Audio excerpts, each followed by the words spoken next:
예, 요즘 참 우리는 어려운 때를 살고 있습니다. 1년 이상 계속되는 코로나19로 인해서 온 국민이, 정말 온 세계가 참 고통받고 있습니다. 오늘 본문에서 바울은 말세에 고통하는 때가 이를 것이다 했는데, 정말 세상이 점점 그렇게 되어가고 있는 것 같습니다. 우리가 성경적으로 분명한 것은 세상은 종말을 향해 가고 있고 또 그날은 더욱 가까워지고 있다는 것입니다.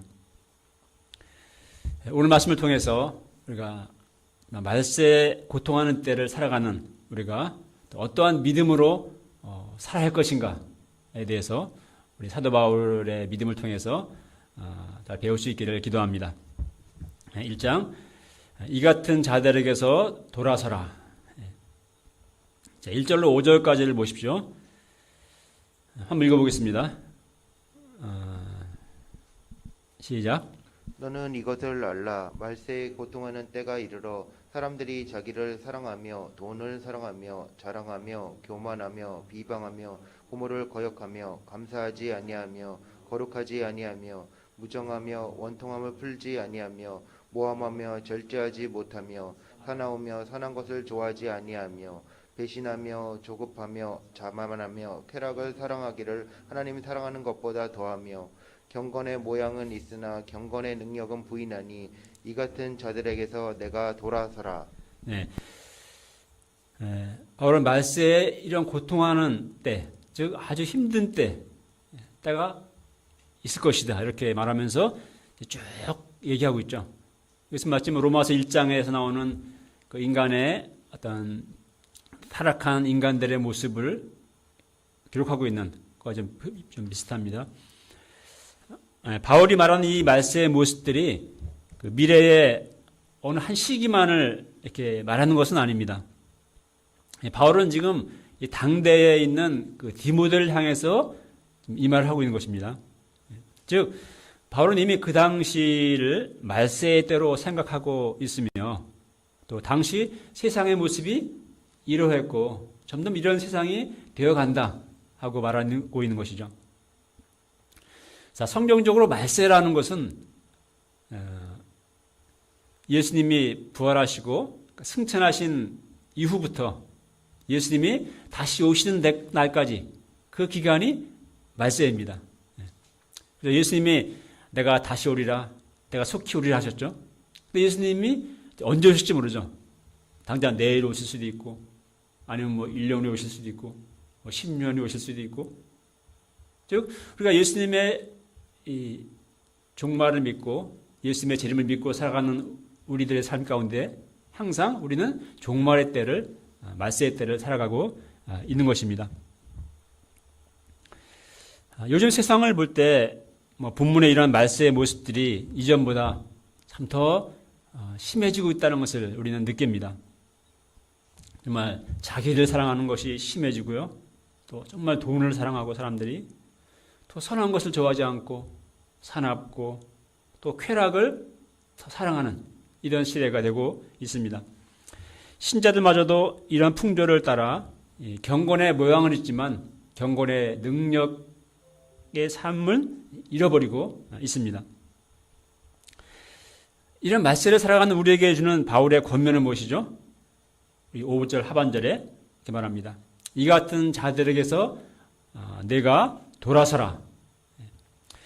자, 우리는 이런 말세의 풍조를 따라가지 말아야 합니다. 즉 세상을 우리는 본받지 말아야 합니다. 로마서 12장 말씀처럼 우리는 마음을 새롭게 함으로 날마다 변화를 받아서 하나님의 선하시고 또 기뻐하시고 온전하신 뜻이 무엇인지 우리는 분별하고 하나님의 뜻을 따라 행하기를 힘쓰는 삶을 우리는 살아가야 합니다. 2장, 배우고 확신한 일에 거하라. 자, 6절로 9절까지는 그래서 바울은 당시 남의 집에 가만히 들어가 어리석은 여자들을 유인하던 그런 거짓 교사들에 대해서 말하고 있습니다. 그들은 영지주의 이단 등 그릇된 사상을 가르치며 진리를 대적하던 그런 사람들이었습니다. 이런 그들에 대해서 경계하면서 바울은 자신은 어떻게 복음의 진리를 따라 가르쳤고 또 그것을 위해서 고난받으며 박해받으며 살아왔는가에 대해서 디모데에게 말합니다. 그리고 이제 그에게 권면합니다. 13절과 14절을 읽어보겠습니다. 시작. 악한 사람들과 속이는 자들은 더욱 악하여져서 속이기도 하고 속기도 하나니 그러나 너는 배우고 확신한 일에 거하라. 예. 말세가 될수록 예수님이 말씀하셨듯이 미혹하는 거짓 그리스도들이 많이 나타나게 됩니다. 또 진리를 대적하는 그러한 자들과 영적 전쟁이 더 치열해집니다. 오늘날 기독교회를 볼 때 정말 여러 전선에서 다방면 전선에서 영적 전쟁을 치르고 있는 그러한 형국임을 보게 됩니다. 오늘날 무신론자 또 진화론자들은 하나님을 부정하고 또 창조의 진리를 부정합니다. 또 다원주의 오늘날 젠더주의자들은 성경적인 가정의 질서를 해체를 시도하고 있습니다. 근래에는 몇 의원들이 이제 가정에 대한 법률을 이제 개정하려고 하고 있습니다. 그래서 거기 보면 이제 가정이라는 말을 빼고 이제 가족이라는 말로 대체하고자 하고 있어요. 그 개정안에서 강조하는 바가 뭐냐면은 그 표현이 다양한 가족 형태를 이유로 차별과 편견을 예방하고 평등한 가족 관계를 강조하며 지원을 강화하려는 것이다. 이렇게 말하고 있습니다. 뭐 그럴듯한 말, 좋은 말로 보이지만은 여기서 이 다양한 가족 형태란 말에 들어있듯이 담겼듯이 동성 간의 결혼, 이런 다양한 가족들을 합법화시키겠다. 이런 의도를 담겨 있는 것이죠. 뭐 차별금지법 얼마나 좋은 말이죠, 그죠? 그런데 차별금지법이라는 이름으로 오히려 진리를 말하지 못하게 입을 봉쇄하고자 하는 그런 역차별의 시도가 더욱 거세지고 있습니다. 근래 이 낙태 합법화 문제가 논란되었습니다. 여성의 자기 결정권 얼마나 좋은 말입니까, 그죠? 그러나 그런 이름으로 수많은 생명들을 어린 생명들을 너무나 손쉽게 함부로 막 죽이는 그러한 죄를 합법화시키고 하고 있습니다. 그래서 지난해 여기에 관해 나온 영화가 있어요. 언플랜드라고. 제가 그 영화 정보를 보고 제가 이제 기다렸다가 제가 다운받아 봤는데, 근데 참 굉장히 우리 낙태에 가려진 그러한 문제점들을 잘 다루고 있는 영화인데 한번 시간 되시면 보시기를 추천드립니다. 오늘날 과학계에서는 하나님의 창조를 이야기하면, 창조를 말하면은 이건 진지한 학문적인 자체에 배제시켜버리고 무조건 비과학적인 그러한 자로 매도를 당합니다. 로마서 1장의 말씀처럼 불의로 진리를 가로막는 이러한 세상이 되어가고 있습니다. 악한 사람들과 속이는 자들은 더욱 악화해져서 속이기도 하고 또 속기도 하는 그런 세상입니다. 자, 그러나 우리는 어떻게 한다고 바로 말합니까? 우리는 배우고 확신한 일에 거하라 하고 말씀합니다. 세 번역 성경에 이렇게 되어 있어요. 그러나 그대가 배워서 굳게 믿는 그 진리 안에 머무르십시오. 자, 우리는 왜 배우고 확신한 일에 우리가 계속 거해야 할까요? 그것은 무엇보다 성경의 진리 안에 구원에 이르는 지혜가 있기 때문에 그렇습니다. 자, 15절을 말씀합니다. 15절을 읽어보겠습니다. 시작. 또 어려서부터 성경을 알았나니 성경은 능히 너로 하여금 그리스도 예수 안에 있는 믿음으로 말미암아 구원에 이르는 지혜가 있게 하느니라. 예. 또 16, 17절을 말합니다. 읽어보죠. 시작. 모든 성경은 하나님의 감동으로 된 것으로 교훈과 책망과 바르게 함과 의로 교육하기에 유익하니 이는 하나님의 사람으로 하여금 온전하게 하며 모든 선한 일을 행할 능력을 갖추게 하려 함이라. 예. 우리가 앞에서 1절로 4절에서 말세에 고통하는 때에 대해서 이렇게 묘사한 걸 보았습니다. 뭐 자기를 사랑하고 돈을 사랑하고 교만하고 자랑하고 비방하고 거룩하지 않고 무정하고 원통함을 풀지 않고 모함하고 절제하지 못하고 선한 걸 좋아하지 않고 배신하고 조급하고 쾌락을 사랑하고 등등. 이것이 이 모든 것들이 정말 죄로 병들고 타락한 인간들의 살아가는 모습, 바로 그런 모습들이죠. 자, 인간들이 여기서 구원을 얻을 수가 있을까요? 이 죄악의 구렁텅이와 이 죄악의 부패된 삶과 본성과 삶에서 우리가 스스로 구원할 수 있을까요? 그 무엇도 우리를 구원해 줄 수 있는 것은 아무것도 없습니다. 윤리도, 철학도, 사상도, 또 과학도, 또 종교들로도 구원할 수 없습니다. 그러나 오직 성경에는 예수 그리스도 안에 우리의 죄를 위해 십자가에 죽으시고 부활하신 예수 그리스도 안에 있는 믿음으로 말미암아 우리를 구원에 이르게 하는 그 지혜가 성경에 담겨 있습니다.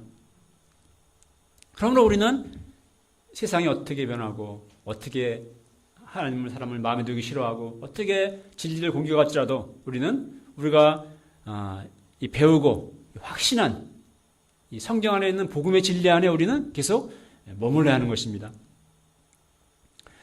또한 성경은 하나님의 감동으로 된 책으로 교훈과 책망과 바르게 함과 의로 교육하기에 유익합니다. 그래서 모든 성경은 하나님의 감동으로 했다고 했죠. 이 감동으로 했다는 말은 원어적으로 하나님이 숨결을 불어넣으셨다, 이런 뜻입니다. 자, 성경 66권은 정말 여러 시대에 걸쳐서 또 다양한 저자들에 의해서 또 다양한 문화 형식으로 기록되었지만 한 가지 공통점이 있어요. 그래서 뭐냐면은 하나님의 감동하심으로 기록된 책이다 하는 것입니다. 세상에 수많은 책들이 있고 좋은 양서들도 많습니다. 감동을 주고 교훈을 주고 지혜를 주는 책들이 많이 있습니다.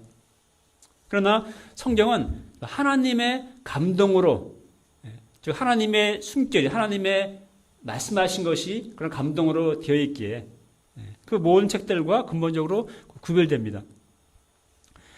히브리서 4장 12절은 하나님의 말씀은 살아있고 운동력이 있으며 좌우에 달선 어떤 검보다도 예리하여 사람의 혼과 영과 관절과 골수를 찔러 쪼개기까지 하며 마음의 생각과 뜻을 판단하며 드러나게 한다 라고 말씀합니다.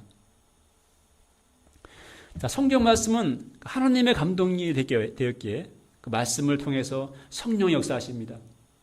그 말씀을 통해 정말 죄로 죽었던 영혼들이 거듭나고 살아나는 구원받는 역사가 일어납니다. 또 그 말씀을 통해서 정말 죄인들이 회개하고 그의 가치관이 변화되고 그 삶이 변화되고 그 병든 것이 치유되는 이러한 생명 역사들이 성경 말씀을 통해서 일어납니다. 자, 무엇이 죄로 인해 병들고 정말 삐뚤어지고 상처받고 고통 가운데 있는 그 인생들을 또 이러한 세상을 정말 고치고 살릴 수 있을까요? 교육을, 윤리교육을 잘 강화시키고 잘 하면은 될까요? 또 좋은 책을 잘 읽게 하면은 될까요? 오직 하나님의 감동으로 된 성경 말씀만이 죄로 병든 인생들을 능히 고치며 또 바르게 하며 또 치유하며 회복시키는 새 삶을 살게 하는 그러한 역사를 이루십니다. 그러므로 정말 말세에 고통하는 때 성경이 희망인 것입니다. 성경은 하나님의 사람으로 하여금 모든 선한 일을 행할 능력을 온전히 갖추게 합니다. 아무리 뛰어난 목수도 맨손으로 목공을 할 수는 없죠. 또 아무리 뛰어난 의사도 맨손으로 환자를 치료할 수는 없습니다. 그러나 목수의 손에 정말 좋은 공구들이 들려질 때 그럼 그거 가지고 아주 멋진 또 가구들을 또 작품들을 만들어냅니다. 또 의사의 손에 의료기구들이 들려질 때 온갖 아픈 자들을 치료하고 고치는 그런 일을 행합니다. 이런 점에서 성경이야말로 하나님의 사람들에게 주어진 최고의 도구라고 할 수 있습니다. 하나님은 우리에게 이 성령의 감동으로 된 성경을 주셨습니다. 우리가 성경 말씀을 열심히 배우고 힘써 배워서 성경에 익숙한 사람들이 된다면 우리는 모든 선한 일을 감당할 가장 최고의 능력을 갖춘 사람들이 될 것입니다. 이 말세에 고통하는 때 우리 모두 하나님의 사람들로 온전히 준비되어서 성경 말씀을 가지고 정말 사람들을 영혼을 구원하고 그들을 치유하고 그들을 살리는 하나님의 모든 선한 일들을 감당하는 자들이 되어야 하겠습니다. 3장 말씀을 전파하라. 4장 1절로 5절에서 바울은 디모데에게 말씀을 전파하라는 말을 명합니다. 너는 말씀을 전파하라. 때를 얻든지 못 얻든지 항상 힘쓰라. 너는 모든 일에 신중하여 고난을 받으며 또 전도자 일을 하며 내 직무를 다하라. 자, 지금 바울은 말씀을 전하다가 지금 감옥에 갇혀 있습니다. 그래서 때가 때인 만큼 이럴 때에는 디모데에게 지금은 위험하니까 일단 좀 조용히 지내라. 이렇게 정말 말해줄 만도 한데 이 바울은 디모데에게 때를 얻든지 못 얻든지 말씀 전파에 항상 힘쓰라. 너는 전도자의 직무를 다하라. 이렇게 명하고 있습니다. 자, 바울은 왜 이렇게 하는 것입니까? 4장 1절에서 바울은 말합니다. 4장 1절 읽어보죠. 시작. 하나님 앞과 살아있는 자와 죽은 자를 심판하실 그리스도 예수 앞에서 그가 나타내실 것과 그의 나라를 두고 엄히 명하노니. 예. 자, 이 말 속에 이제 바울이 디모데에게 너는 말씀을 전파라고 하면서 그 전제로 이런 말 하고 있어요. 자가 왜 이런 말을 하는가? 또 어떤 마음으로 해서 이런 말을 하는가? 하는 것이죠. 자, 이 말 속에 바울의 정말 그의 진지한 그의 신앙이 담겨 있습니다. 자, 그는 하나님 앞에서 또 살아있는 자와 죽은 자를 심판하실 그리스도 앞에서 말한다고 말합니다. 자, 바울은 하나님 앞에서 살았던 사람입니다. 또 그는 살아있는 자와 죽은 자를 심판하실 그 심판자 예수 그리스도 앞에서 그는 살았습니다. 그는 주님이 다시 오실 것을 나타나실 것을 믿었고 또 그의 나라가 이루어질 것을 그는 믿었습니다. 그것은 이걸 진정으로 믿고 그는 소망했습니다. 이런 그였기에 이런 신앙으로 살았기에 그는 항상 말씀 전파에 힘쓰는 삶을 살았던 것입니다. 우리 마음에 내 마음에 말씀 전파에 대한 아무런 소원도 또 별로 관심도 없다면 그것은 아마도 우리에게 바울과 같은 믿음이 없기 때문일 것입니다. 우리는 하나님 앞에서 또 정말 산자와 죽은 자를 심판하실 그리스도 예수님 앞에서 그 예수님을 거의 생각하지 않고 사니까 또 예수님이 다시 오실 것이고 주님의 나라가 언제든 이루어진다는 그런 믿음이 갖지 않고 이 세상만 속에 살아가니까 거기다 별로 관심이 없는 것이죠. 우리는 정말로 산자와 죽은 자를 심판하실 그 주님을 믿습니까? 그 주님이 언제라도 나타나실 것이고 또 주님의 나라가 임할 것이라는 것을 우리는 정말 믿습니까? 우리가 정말 진정히 그것을 믿는다면 우리도 말씀 전파하기를 힘쓰는 삶을 살 것입니다. 왜냐하면 영혼 구원보다 더 중요하고 시급한 일은 없으며 이는 주님이 오실 때까지 주님이 우리에게 명하신 사명이기 때문입니다. 바울은 때를 얻든지 못 얻든지라고 말합니다. 즉, 이 말씀을 전파하는 것은 뭐 때가 되면은 뭐 좀 상황이 좋으면 하고 또 때를 얻을 수 없으면 때가 합당치 않으면 그냥 하지 말아야 할 그런 일이 아니란 것이죠. 예수를 믿는 자들은 누구나 전도자로서의 소명이 있습니다.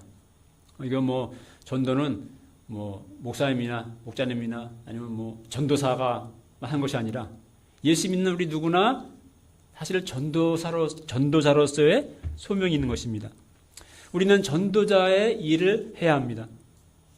우리를 어두운 데서 불러내어 그의 기이한 빛에 들어가게 하신 자의 아름다운 덕을 우리는 선포해야 할 우리는 왕 같은 제사장들입니다. 올해도 코로나19는 상당 기간 또 계속될 것입니다. 그러나 바울은 그렇게 말했죠. 앞에 디모데후서 2장에서 내가 정말 죄인처럼 쇠사슬에 매인 데까지 고난받았지만 하나님의 말씀은 매이지 아니하였다. 이것처럼 하나님의 말씀은 그 고난과 핍박 중에서도 매이지 않았고 전파되었고 마침내 로마의 국교가 되었습니다. 우리가 언택트 코로나 시대에도 또 이 복음의 말씀은 구원의 말씀은 계속해서 전파되어야 할 것입니다. 우리가 올해 참 때를 얻든지 또 못 얻든지 우리가 뭐 대면이든 비대면이든 어떤 방법으로든 그렇지만 한 영혼을 말씀으로 전도하고 섬기는 목자의 사명을 믿음으로 도전하여 또 감당할 수 있기를 기도합니다. 4장 나의 달려갈 길을 마치고 믿음을 지켰으니 디모데후서는 사도 바울이 쓴 노년에 쓴 마지막 서신이죠. 그 중에서도 이제 이 6절로 8절은 그의 정말 최후의 유언적인 디모데에게 주는 그의 말입니다. 자, 6절을 보십시오. 읽어보겠습니다. 시작.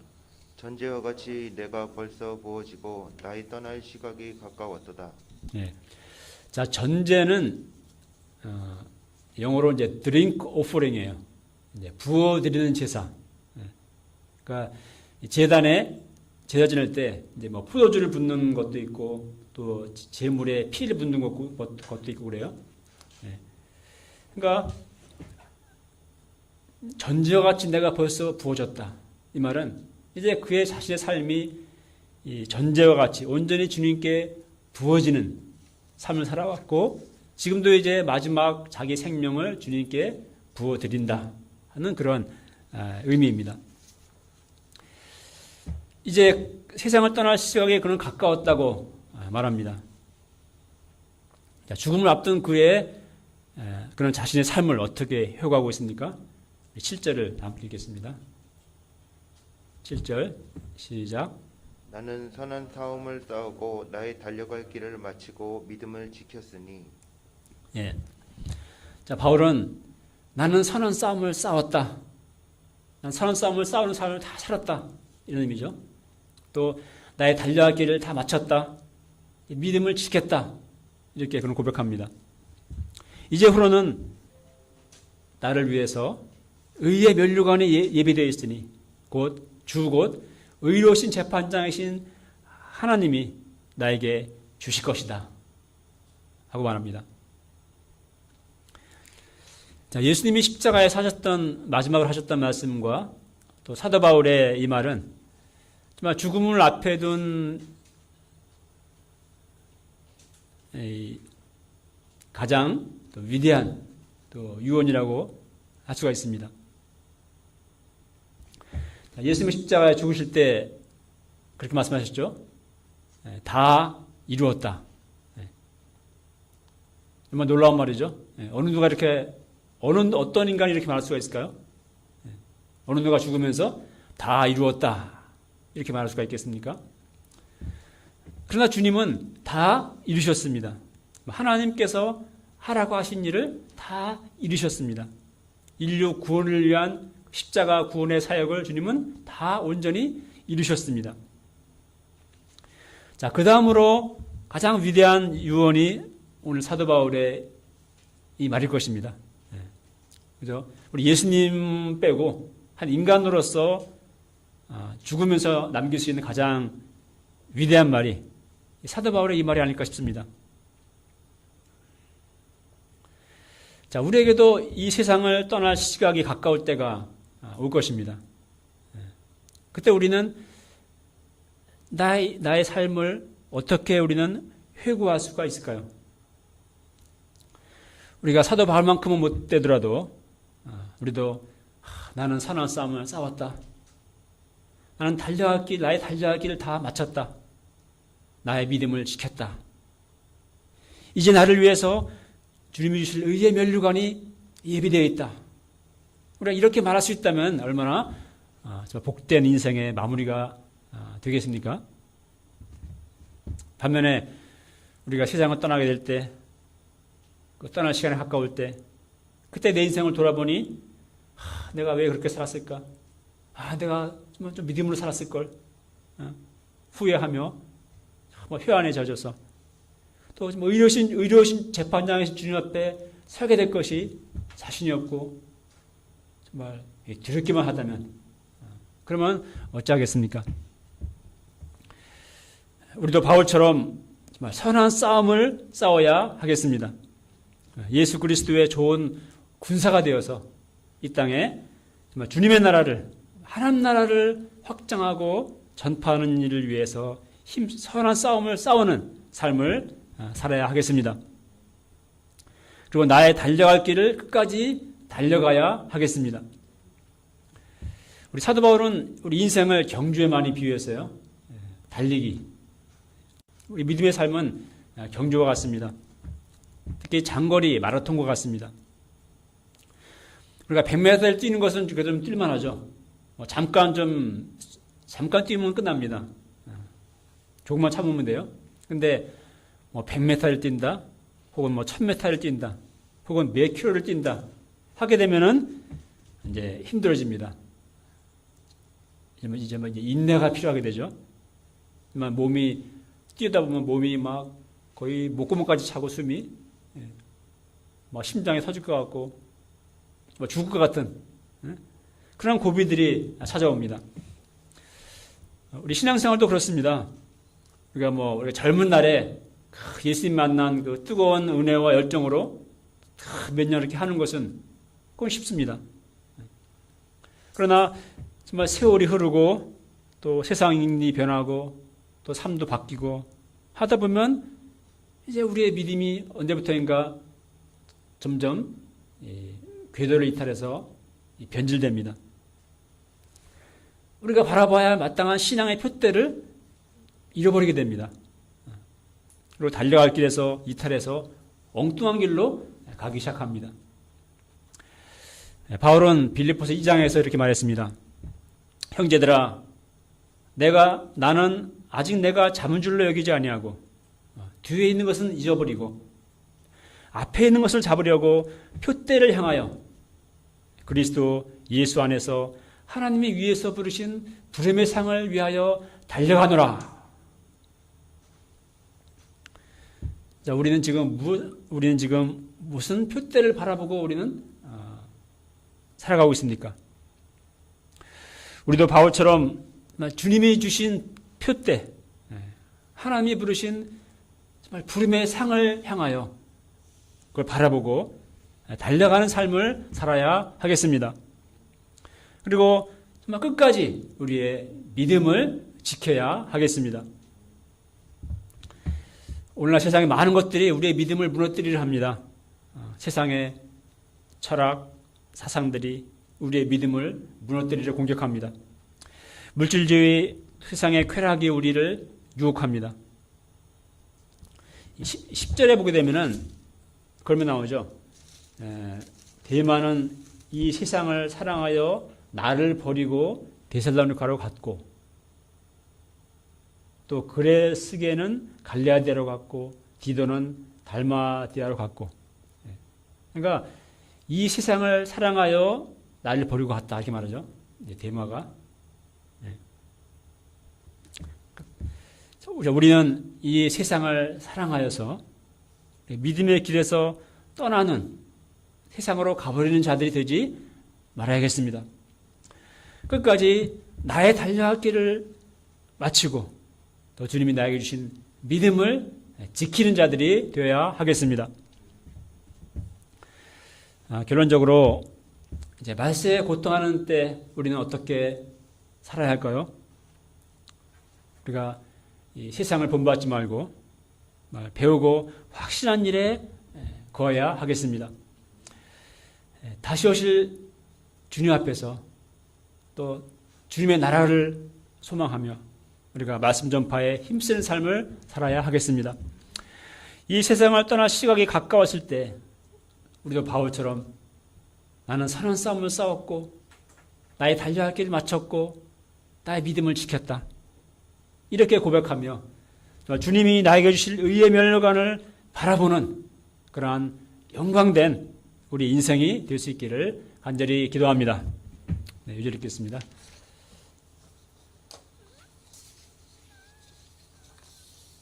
사장 7절 시작.